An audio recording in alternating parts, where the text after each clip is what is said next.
Ever wonder why Vermont isn't on the list of the original 13 colonies? The answer is a wild story of rebellion, land grabs, and a little republic that could. It all goes back to the 1700s when Vermont was just a rugged frontier known as the New Hampshire Grants. So, picture this. The governor of New Hampshire, Benning Wentworth, starts selling off land west of the Connecticut River. Thousands of settlers, guys like Ethan Allen and his Green Mountain Boys, buy up these grants and start building their lives. The problem?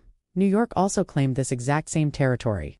Suddenly, New York officials are showing up, telling these settlers their land titles from New Hampshire are worthless, and they have to buy their farms all over again. You can imagine how well that went over.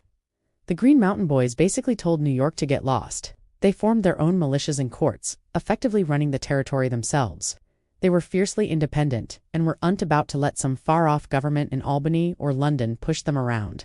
Then, the American Revolution kicks off in 1776. The colonies declare independence from Britain.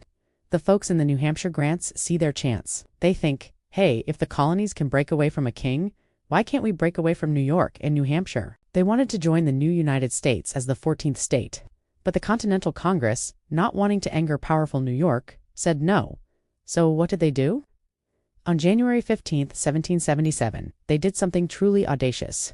They declared themselves an independent nation, the Vermont Republic. That's right. For 14 years, Vermont was its own country, with its own constitution, its own currency, and even its own postal service. Their constitution was groundbreaking.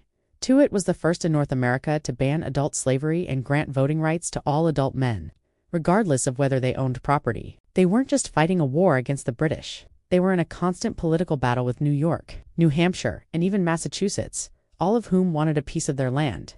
Vermont had to play a clever diplomatic game, even flirting with the idea of rejoining the British Empire just to maintain its independence.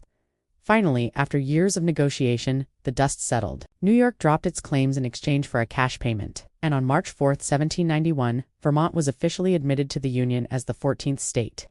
It's an incredible story of a small group of determined people who carved out their own destiny against all odds.